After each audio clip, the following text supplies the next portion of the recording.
اعوذ باللہ من الشیطان الرجیم، بسم اللہ الرحمن الرحیم۔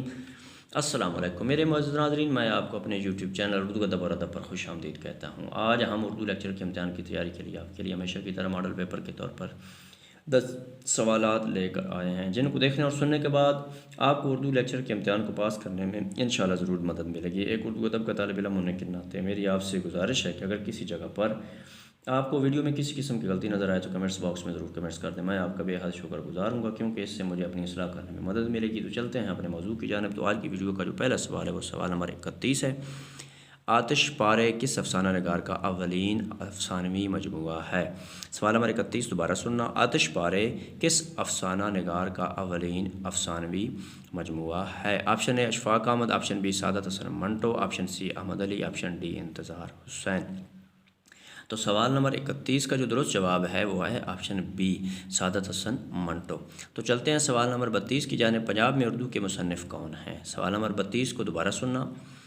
پنجاب میں اردو کے مصنف کون ہیں؟ Option A Hafiz Mahmood Sherani, option B doctor Waheed Qureshi, option C doctor Syed Abdullah, option D Ram Lal. تو سوال نمبر 32 کا جو درست جواب ہے وہ ہے آپشن اے حافظ محمود شیرانی۔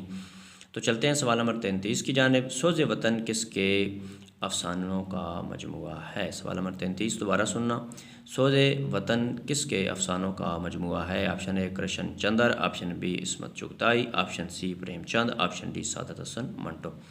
تو سوال نمبر 33 کا جو درست جواب ہے وہ ہے آپشن سی پریم چند۔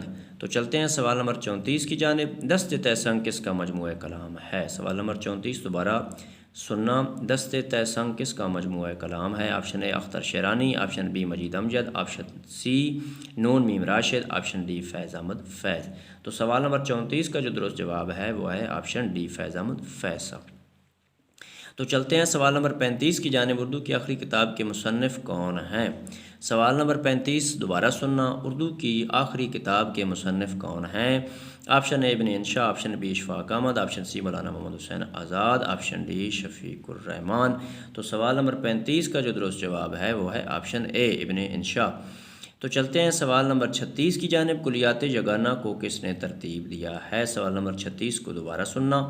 کلیات یگانہ کو کس نے ترتیب دیا ہے؟ Option A Mushfiq Khwaja, option B doctor Jameel Jalibi, option C Khwaja Muhammad Zakariya, option D doctor Waheed Qureshi.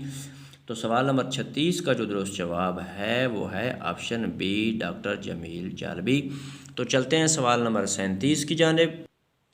تو سوال نمبر 37 ہے جہان دانش کا تعلق کس صنف نثر سے ہے؟ سوال نمبر 37 دوبارہ سننا۔ جہان دانش کا تعلق کس صنف نثر سے ہے؟ آپشن اے آپ بیتی، آپشن بی سفر نامہ، آپشن سی تمثیل یعنی کہ ڈرامہ، آپشن ڈی سوانح عمری۔ تو سوال نمبر 37 کا جو درست جواب ہے وہ ہے آپشن اے آپ بیتی۔ تو چلتے ہیں سوال نمبر 38 کی جانب۔ غلام عباس کا ناول کون سا ہے؟ سوال نمبر 38 دوبارہ سننا۔ غلام عباس کا ناول کون سا ہے؟ آپشن اے آنندی، آپشن بی جاڑے کی چاندنی، آپشن سی کنرس، آپشن ڈی گوندنی والا تکیہ۔ تو سوال نمبر 38 کا جو درست جواب ہے وہ ہے آپشن ڈی گوندنی والا تکیہ۔ تو چلتے ہیں سوال نمبر 39 کی جانب۔ ہمایوں کے مدیر کون تھے؟ سوال نمبر 39 دوبارہ سننا۔ ہمایوں کے مدیر کون تھے؟ آپشن اے شاہ دین ہمایوں، آپشن بی میاں بشیر احمد، آپشن سی نیاز فتح پوری، آپشن ڈی شہید احمد دہلوی۔ تو سوال نمبر 39 کا جو درست جواب ہے وہ ہے آپشن بی میاں بشیر احمد۔ تو چلتے ہیں سوال نمبر 40 کی جانب اور اس ویڈیو کے اعتبار سے آخری سوال کی جانب۔ جدید اردو نظم کا آغاز کہاں سے ہوا؟ سوال نمبر 40 دوبارہ سننا۔ جدید اردو نظم کا آغاز کہاں سے ہوا؟ آپشن اے انجمن حمایت اسلام لاہور، آپشن بی انجمن پنجاب لاہور، آپشن سی تہذیب الاخلاق علی گڑھ، آپشن ڈی عہد پنچ لکھنؤ۔ تو سوال نمبر 40 کا جو درست جواب ہے وہ ہے آپشن بی انجمن پنجاب لاہور۔ تو میرے معزز ناظرین، اگر آپ کو اردو ادب کے حوالے سے میری یہ درسی کاوش پسند آئی ہے تو میری ایک طالب علم ہونے کے ناطے آپ سے گزارش ہے کہ میرے چینل اردو ادب اور ادب کو ضرور سبسکرائب کر دیں، گھنٹی کو دبا دیں اور لائک بھی کر دیں، اس سے میری بہت زیادہ حوصلہ افزائی ہوتی ہے۔ اللہ آپ کو اپنے پیاروں کے صدقہ میں اپنی سامان میں رکھے اور زندگی کے ہر امتحان میں کامیاب کرے، آمین والسلام۔